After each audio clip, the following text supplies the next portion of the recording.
আসসালামু আলাইকুম। দেখেন আজকে আমি কলিজা পাক করব। কলিজা পাকার জন্য কলিজাটা ধুয়ে নিয়েছি। এটা মুরগির কলিজা। তো কিভাবে বানাই এটা আমার ভিডিওর সাথে থাকেন, দেখতে পারবেন।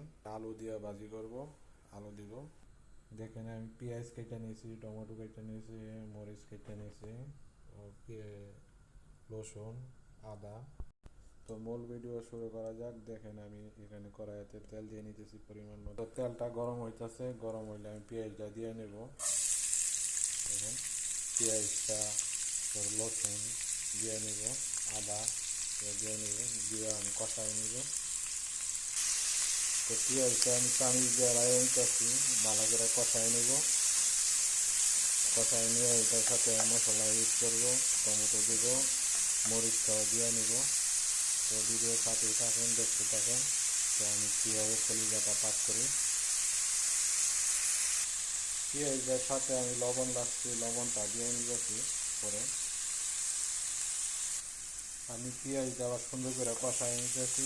আমি গুরুত্বপূর্ণ যেটা দরকার সেটা তুলে ধরার চেষ্টা করি। আর বেশি কথা বললে, বেশি করলে অনেক বড় হয়ে যায়। এখানে এই মশলাটা লেগে করে রাখছি। এখানে গোলমরিচ, জিরা, বরফের গুঁড়া এগুলি দিয়ে নিচ্ছি। আর গোলমরিচটা, খাসি গোলমরিচ, হলুদ দিয়ে নিতেছি এটার উপরে। তো মশলাটা একটু কষায় খাইলে আমি টমেটোটা দিয়ে নিব।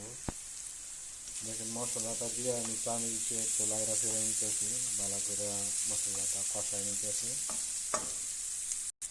মশলাটা কষানো হয়ে গেছে, আমি এখানে টমেটোটা দিয়ে নিতেছি। টমেটোটা কষানোর পরে আমি কলিজাটা দিব।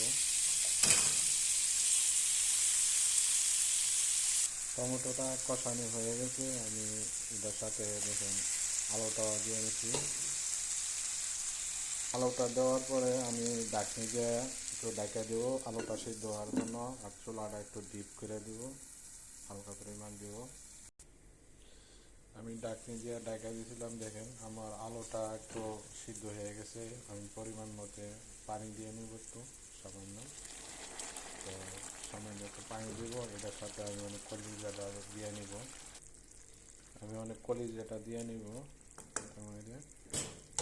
দেখেন কলিজাটা দিয়ে নিতেছি, দিয়ে আমি চামচ দিয়ে ভালো করে লাইরা নিব।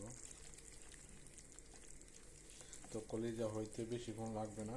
তো একটু সামান্য বয়েল করবো, আলুটা সিদ্ধ হয়ে যাবে, উঠায় নেব। কলিজাটার সাথে আমি কেএফসি মরিচ দিব। এটা অনেক কেটে রাখছি ছোটো ছোটো করে। দেখেন ওইটাছে আমার এই কেএফসি মরিচটা আমি উপরে দিয়ে নিতেছি। তো কলিজাটা আস্তে আস্তে হইতেছে। আমি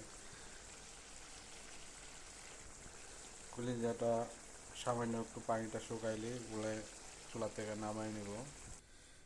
আমার কলিজাটা বানানো হয়ে গেছে। যদি আপনাদের ভিডিওটা ভালো লাগে তাহলে লাইক কমেন্ট করবেন, আমার ভিডিওর সাথে থাকবেন।